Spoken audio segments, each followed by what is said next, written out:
നമസ്കാരം. എൻ്റെ പേര് ശ്രീദേവൻ, നിലമ്പൂരിൽ നിന്നാണ്. ഞാൻ ഫുഡ് പരമായ യാതൊരു ബന്ധവുമില്ല, ഫാബ്രിക്കേഷൻ മേഖലയിൽ നിന്നാണ്. എൻ്റെ സുഹൃത്ത് നൗഷാദ് സാറ് പരിചയമായിട്ടാണ് ഇവിടെ വരുന്നത്. ഞാൻ ഇതിൻ്റെ ഫ്രാഞ്ചൈസി, അതായത് മാർക്കറ്റിംഗ് എങ്ങനെ പഠിക്കുക അതിന് വേണ്ടി വന്നാണ് ഈ ക്ലാസ്സിൽ. അപ്പോൾ ആദ്യം ഞാൻ മാർക്കറ്റ് ചെയ്യുന്ന പ്രൊഡക്റ്റ് എന്താണെന്ന് പഠിക്കണമെന്ന് കരുതിയിട്ട് വന്ന് ഫുഡ് ടേസ്റ്റ് ചെയ്ത് നോക്കുമ്പോൾ നല്ല ഫുഡാണ്. ഇതിലെനിക്ക് മനസ്സിലായിട്ടുള്ളത് എന്താ വെച്ചാൽ, കുടുംബിനികൾക്ക്, അതായത് വീട്ടിലെ കുടുംബിനികൾക്ക് എപ്പോഴും കിട്ടുന്നൊരു ബുദ്ധിമുട്ടാണ്.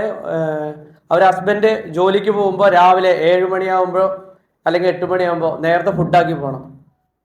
ആ സമയത്ത് അവർക്കൊരു വേവലാതിയാണ്. അതിൽ നിന്ന് ഏറ്റവും ഒരു മോചനമാണ് ഈ മസാല. അതെനിക്ക് മനസ്സിലായി. അപ്പോൾ അവരിലേക്ക് ഇത് എത്തിച്ചാൽ എന്തായാലും സക്സസ് ആണെന്നുള്ള മനസ്സിലായി. അവർക്ക് ഒരുപാട് സമയ ലാഭവും അതിനോടൊപ്പം തന്നെ ധനലാഭവും ലഭിക്കുന്നുണ്ട് അവർക്ക്.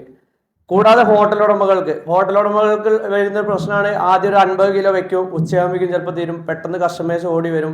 കുറച്ച് ടൂറിസ്റ്റ് ഏരിയ ഒക്കെ ആണെങ്കിൽ പ്രത്യേകിച്ച്.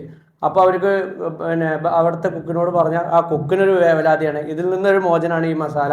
എത്രയും പെട്ടെന്ന് അവർക്ക് ഒരേ ടേസ്റ്റിൽ എത്ര ക്വാണ്ടിറ്റി വേണമെങ്കിലും വെക്കാൻ പറ്റുന്നുള്ളത് എനിക്കിവിടെ വന്ന് ഇവരുടെ കിച്ചണിൽ നിന്ന് മനസ്സിലാക്കാൻ പറ്റി.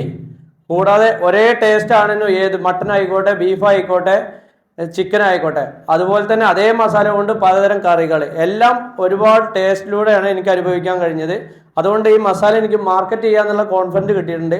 കൂടാതെ ഇന്നത്തെ ക്ലാസ്സിൽ എല്ലാ രീതിയിലും സാറിൻ്റെ ക്ലാസ് എന്ന് പറഞ്ഞാൽ നമ്മളെ കോൺഫിഡൻറ്റ് തരുന്ന ക്ലാസ്സാണ്. അതായത് കുക്കിങ്ങിലായാലും മറ്റ് മാർക്കറ്റിങ്ങിലായാലും നല്ല കോൺഫിഡൻറ്റ് സാറ് തരുന്നുണ്ട്. കൂടാതെ ഇനി ഇതിൻ്റെ ടേസ്റ്റാണ് ഞാൻ ഇത് മാർക്കറ്റ് ചെയ്യുന്നതോടൊപ്പം കുക്കിംഗ് പഠിക്കാനുള്ള ഇൻട്രസ്റ്റും എനിക്ക് വന്നിട്ടുണ്ട്. ഇനി കുക്കിങ്ങും ഞാൻ അതിലൂടെ പഠിച്ചെടുക്കും. പിന്നെ സാറ് സൂപ്പറാണ്. സാറിനെ ഒരുപാട് മുന്നേ കാണണം എന്നുള്ള ഇത് എനിക്കിപ്പോൾ തോന്നുന്നത്. അതായത് കുറേ മുന്നേ കാണണ്ടായിരുന്നു എങ്കിൽ ഞാൻ കുറച്ചുകൂടി ഏതൊരു മേഖലയിലും അതിന് രക്ഷപ്പെട്ടു പോയേനെ. കാരണം അത്രയും ഒരു മെൻറ്ററാണ് സാറ്. Thank you.